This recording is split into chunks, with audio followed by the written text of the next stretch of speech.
Joining us now with new information is our own Jennifer Griffin once again. Jennifer.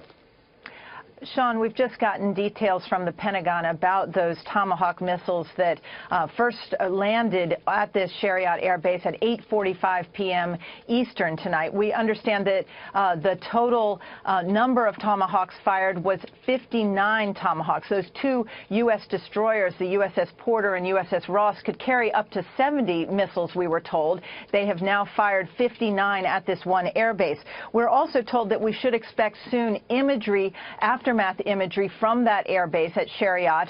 That is near the town of Homs. It's about 120 miles from where the sarin gas attack occurred. We also expect imagery released by the Pentagon of the flight path of the the Syrian plane, the Sukhoi 24, that took off from the Shariat Air Base and flew and dropped the sarin gas bomb on that village 72 hours ago. The Pentagon to release that imagery soon. We're told that this was, the Pentagon is describing it as a proportional strike. We also are told that the Pentagon warned the Russians multiple times about this strike prior to the Tomahawks landing at this air base. They did so through a hotline that is established between what is known as a CAOC, the command center in the Middle East, the U.S. uses, and Latakia, which is the base used by Russia inside Syria.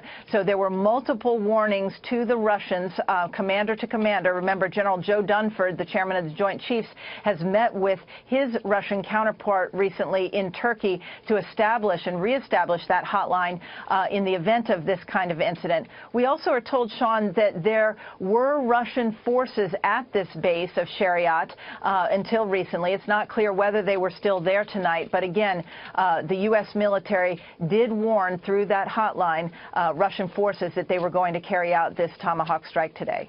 Sean? Well, there were interesting comments by one Russian diplomat earlier this week saying that their support is not unconditional as it relates to Syria and Assad, said after the attack.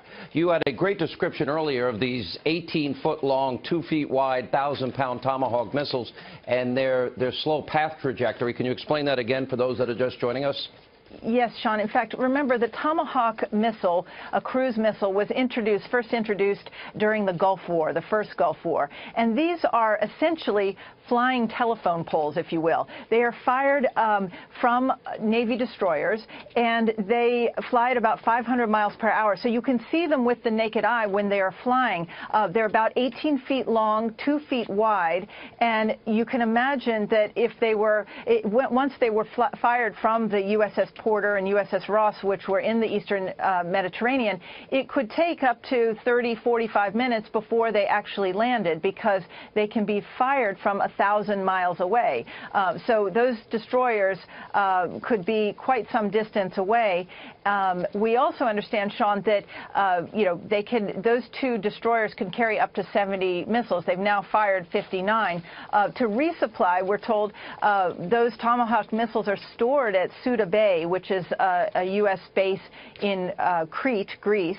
So those destroyers would have to resupply at this point in order to continue if there were any follow-on attacks. Now, we understand that this is a limited attack, a proportional attack, as the Pentagon said. It is designed to send a message to Bashar Assad, but also to the Russians, that the U.S. has said that they are willing to work with the Russians possibly to fight against ISIS. We have 1,000 U.S. troops on the ground in Syria preparing to help forces, Kurdish forces and other Syrian forces that the U.S. has trained to take Raqqa, which is the ISIS capital.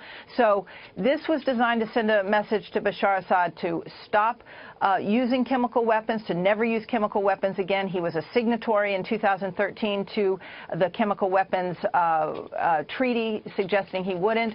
But another point, Sean, is that tonight there was a meeting at the UN Security Council that was indecisive. And in prior administrations, I believe that it would be safe to say that while the UN Security Council debated issues, a resolution on Syria and the chemical weapons attack, that in a White House or administration would have waited for those debates to finish. And tonight we were told that the U.S. wanted a vote on the resolution. Russia was blocking it. They expected Russia to block the resolution in the end, as they have 7 times in the past. And so this president did not wait. This president ordered a unilateral airstrike against Syria to send a stern message that chemical weapon attacks are not acceptable. Sean. Obviously, there will be this is to prevent further mass casualties and attacks, and a message has been sent. Before I go to General Jack Keane, I wouldn't doubt that there are politicos out there that would make hay over the fact, knowing that at this particular air base in Syria, that Russian soldiers were there, that they were tipped off. Here we go. We've had 8 months of this Russian conspiracy, so I wouldn't be surprised if that happens. But that would be standard operating procedure, would it not?